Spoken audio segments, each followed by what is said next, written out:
The geography of fear is often defined not by darkness, but by isolation. In the remote wilderness, the line between a challenging adventure and a catastrophic nightmare is terrifyingly thin.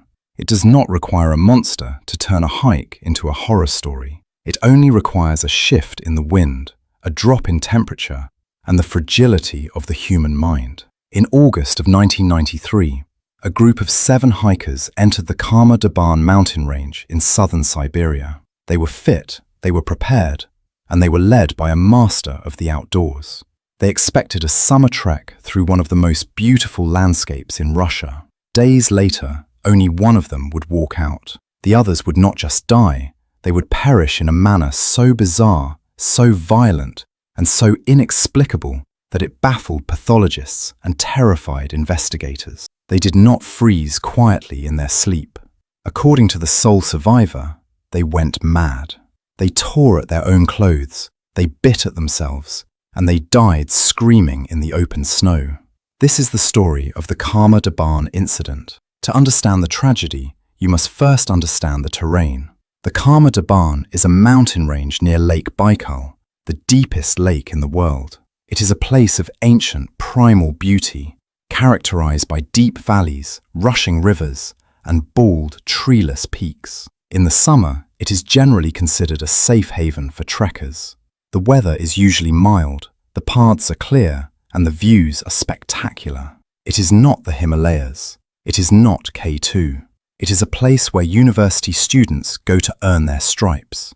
In 1993, 41-year-old Lyudmila Korovina was a legend in the local hiking community. She was a master of sports in hiking, a title of high distinction in the Russian system. She was known for her toughness, her discipline, and her deep love for the mountains. She had handpicked 6 of her best students from the Petropavlovsk Tourism Club for a designated Grade 3 hike. This was a training run. The goal was to prepare these young hikers for even more difficult expeditions in the future. The group consisted of 23-year-old Alexander, known as Sacha, 24-year-old Tatiana, 19-year-old Denis, 17-year-old Victoria, 15-year-old Timur, and 17-year-old Valentina Utachenko. They were young, strong, and incredibly close-knit. They trusted Lyudmila implicitly. To them, she wasn't just an instructor. She was a mentor who knew the mountains better than anyone. They arrived in the village of Marino on August 2nd. The mood was high. The weather was forecasted to be clear and sunny. They set off into the forest, moving with the efficiency of a well-oiled machine. For the first 2 days, everything went exactly according to plan. They pushed hard, covering significant ground, climbing up through the dense taiga and breaking out into the alpine meadows. They sang songs around the campfire. They cooked meals together. It was the perfect summer expedition. However, the Khamar Daban has a localized climate that can be deceptive. Because of its proximity to Lake Baikal, the mountains act as a barrier for air masses. The weather can shift from summer warmth to bone-chilling winter conditions in a matter of hours, regardless of the calendar month. On August 4th, the group began their ascent toward a peak known as Tritrans. As they climbed, the blue sky began to bruise. Heavy, dark clouds rolled in over the ridges, bringing with them a driving rain. The temperature began to plummet. What had been a warm hike in t-shirts and light gear suddenly became a wet, shivering slog. The rain didn't stop. It soaked through their layers, chilling them to the bone. By late afternoon, the group reached an exposed ridge. They were tired, wet, and cold. Here is where the first critical decision was made, a decision that has been debated by experts for decades. Just a few miles down the slope, there was a tree line. The forest offered shelter from the wind and wood for a fire. It would have been the logical, safe place to camp. But Lyudmila Korovina, the expert leader, made the call to camp right there, on the exposed, treeless ridge. Why she did this remains a mystery. Some speculate she wanted to toughen up her students, to train them in surviving uncomfortable bivouacs. Others believe the group was simply too exhausted to descend the slick, muddy slopes. Whatever the reason, they pitched their tents on the bare rock, completely exposed to the elements. They had no fire. They ate a cold dinner. They crawled into damp sleeping bags, shivering as the wind howled outside. That night, the rain turned to sleet. Then, the sleet turned to wet, heavy snow. When the sun rose on the morning of August 5th, the world had changed. The summer landscape was gone, replaced by a grey, white-out blizzard. The tents were sagging under the weight of wet snow. The hikers woke up cold, stiff, and likely in the early stages of hypothermia. But they were still rational. They were still a team. They packed up their camp quickly. The plan was simple: retreat. They needed to get down to the tree line, get a fire going, and warm up. They had done this before. It should have been a difficult, miserable, but ultimately survivable descent. Valentina Utachenko, the 17-year-old, packed her bag. She remembers that they were moving, that Lyudmila was giving orders, hurrying them along. And then the nightmare began. It started with Sasha. As the group began to move down the slope, the 23-year-old student suddenly collapsed. It wasn't a stumble. He fell flat and began to scream. When the others rushed to him, the sight was horrifying. Sasha was foaming at the mouth. Blood was trickling from his ears and his eyes. He was thrashing violently, unable to stand, seemingly hallucinating. Lyudmila, the leader, ran to him. She stayed by his side, trying to calm him, trying to wipe the foam from his lips. She shouted at the remaining students to drop their heavy packs and get down to the tree line immediately. She told them to save themselves while she tended to Sasha. But the group was paralyzed. They couldn't leave their friend. They couldn't leave their leader. The panic that ensued was not just fear. It was a contagion of madness. According to Valentina's later testimony, the group did not descend. Instead, chaos erupted. Sasha died in Lyudmila's arms within minutes. But as he took his last breath, the madness jumped to the others. Tatiana, the 24-year-old, was the next to break. She didn't faint. She didn't curl up. She began to tear her clothes off. In the freezing wind and snow, she ripped at her jacket, struggling to expose her skin to the lethal cold. She began to run around, screaming, grabbing at her throat as if she were choking. Then, in a moment that defies comprehension, she began to bash her own head against the sharp rocks on the ground. She did this repeatedly with terrifying force until she fell silent and limp in the snow. The remaining students were now watching their friends die in real time, displaying symptoms that made no sense. It looked like a biological weapon attack or a sudden psychotic break. Dennis, the 19-year-old, retreated behind a rock. He curled into a fetal position. When the others checked on him moments later, he was dead. Victoria and Timur, the two youngest besides Valentina, seemed to lose their minds simultaneously. They began to run. Not down towards safety, but away. They ran until they collapsed, vomiting blood and clawing at the icy ground. They tore at their own clothes, ripping them to shreds. In less than 20 minutes, a group of healthy, strong hikers had been reduced to a field of bodies. Lyudmila Korovina, the iron-willed leader, was the last of the adults to form. She had watched her students, her children in a sense, die one by one. She collapsed near Sasha's body. She grabbed her chest, struggling for air. She looked at Valentina, the only one left standing. Valentina stood amidst the carnage. She was 17 years old. She was watching everyone she knew die in a frenzy of blood and madness. She later recalled that she felt a strange calmness, a detachment that perhaps saved her mind from snapping right then and there.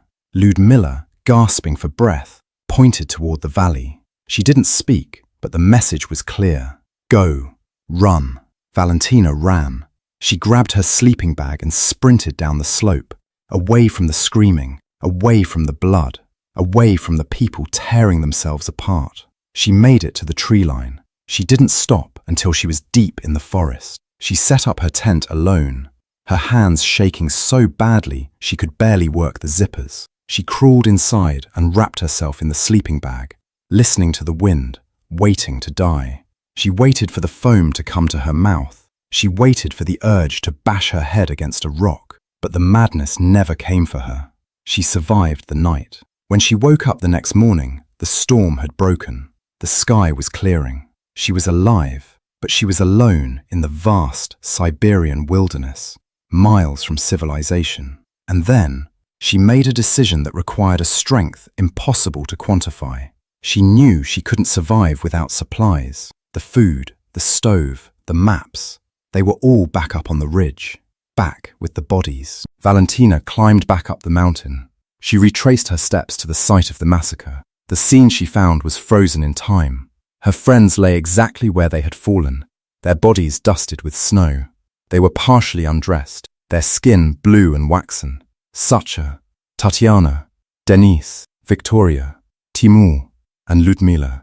She moved among them, forcing herself to not look at their faces, forcing herself to see them as objects in a landscape. She took a map from Lyudmila's pocket. She took food from the packs. She took warm clothes from the dead to replace her own wet layers. It was a gruesome, heartbreaking necessity. Before she left, she did one final act of humanity. She closed their eyes. Then, she turned her back on the dead and began walking. For 4 days, Valentina Utachenko wandered the Khamar Daban. She followed the power lines, knowing they usually led to civilization. She walked along the riverbanks. At one point, she saw a rescue helicopter circling overhead. She waved, she screamed, she jumped. But the pilots didn't see the small figure against the vast grey rocks. The helicopter flew away, leaving her in silence. She kept walking. She slept in the open. She ate meager rations. The trauma of what she had seen walked with her, a silent spectre. On the 4th day, a group of Ukrainian tourists were kayaking down the Snizhnaya River. They were laughing, paddling through the rapids, enjoying their holiday. As they rounded a bend, they saw something on the bank. It was a girl. She was standing perfectly still, watching them. She looked like a ghost. Her clothes were mismatched. Her face was hollow. The kayakers paddled over. When they got out and approached her, she didn't speak. She couldn't. The shock had stolen her voice. They asked her who she was, where she came from. She simply pointed back toward the mountains and whispered, "They are all dead." The recovery operation began days later. When the rescuers reached the site on the ridge, even hardened professionals were disturbed by what they found. The bodies were scattered. The autopsies confirmed the bizarre details Valentina had described, but the official explanations were frustratingly vague. The medical examiners listed the cause of death for all 6 hikers as hypothermia. They noted protein deficiency as a contributing factor. They explained the missing clothes as paradoxical undressing, a known phenomenon where victims of extreme hypothermia feel a sudden, burning heat and strip off their layers before freezing to death. But this explanation has never sat right with those who study the case. Hypothermia causes lethargy, sleepiness, a slow fading away. It does not typically cause a group of people to start bleeding from the eyes and ears. It does not cause them to bash their heads against rocks. It does not cause simultaneous, violent psychosis in 6 people within minutes of each other. So, what really happened on that ridge? Over the years, numerous theories have been proposed, ranging from the plausible to the conspiratorial.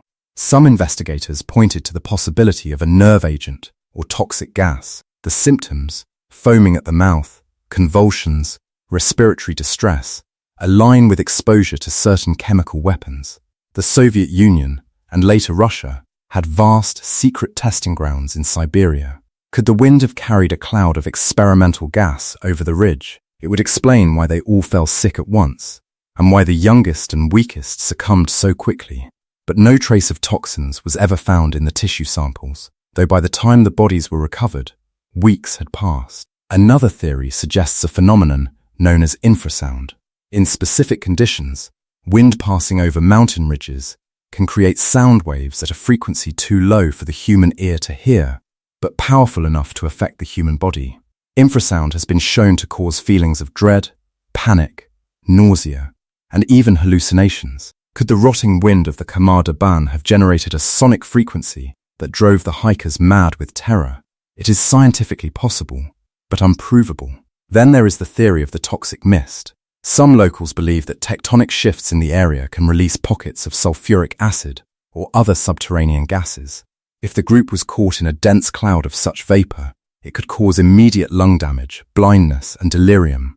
The bleeding from the eyes and mouth would be consistent with chemical burns to the mucous membranes. But perhaps the most chilling explanation is the one that requires no external agent. It is the theory of a psychological cascade.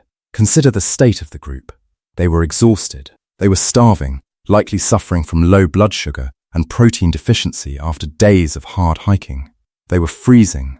When Sacha, perhaps the strongest male, collapsed and died from a sudden medical event, maybe a heart attack brought on by the cold, or a burst aneurysm, the shock broke the group's reality. Seeing their friend die, while already in the grip of hypothermia, triggered a primal, hysterical panic. In this state, the human brain malfunctions. The paradoxical undressing set in. They tore their clothes off not because they were crazy, but because their dying brains told them they were burning up. The foaming at the mouth was pulmonary edema, fluid filling the lungs, a common side effect of exposure and heart failure. The head bashing was the final, desperate thrashing of a nervous system shutting down. Lyudmila, the leader, tried to save them, pushing herself beyond her limits until her own heart gave out. She died of a broken heart, in a literal and metaphorical sense, watching her team perish. Valentina survived because she was partially insulated by her sleeping bag when the panic started, or perhaps because her physiology was just different enough to withstand the cold a few minutes longer. Or maybe she survived because she ran. She removed herself from the immediate zone of death, whatever it was. The investigation was closed quietly. The families were given death certificates that said hypothermia. The case was filed away. But the Khamar Daban incident remains a scar on the history of Russian hiking. It serves as a grim reminder that civilization is a fragile shell. We like to believe that if we have the right gear, the right training, and the right leader, we are safe. We believe that death, if it comes, will be logical. But on that ridge in 1993, logic died before the hikers did. Valentina Utachenko eventually recovered physically, though the mental scars of those 4 days never truly faded. She rarely speaks of the incident publicly. She lives a quiet life, but one can only imagine the silence she hears when the wind picks up, or the feeling in her chest when the temperature drops. The mountains are indifferent to our survival. They do not care if we are experienced. They do not care if we are young. They are vast, beautiful, and occasionally incomprehensibly cruel. The 6 hikers of the Khamar Daban didn't just lose their lives. They lost their humanity in their final moments, reduced to terrified creatures in the snow. And the only witness was a 17-year-old girl who had to close their eyes and walk away, leaving them to the mountain that took them. Some mysteries aren't meant to be solved. They are meant to be felt, and the feeling left by the survivor on the mountain is one of profound, lingering cold.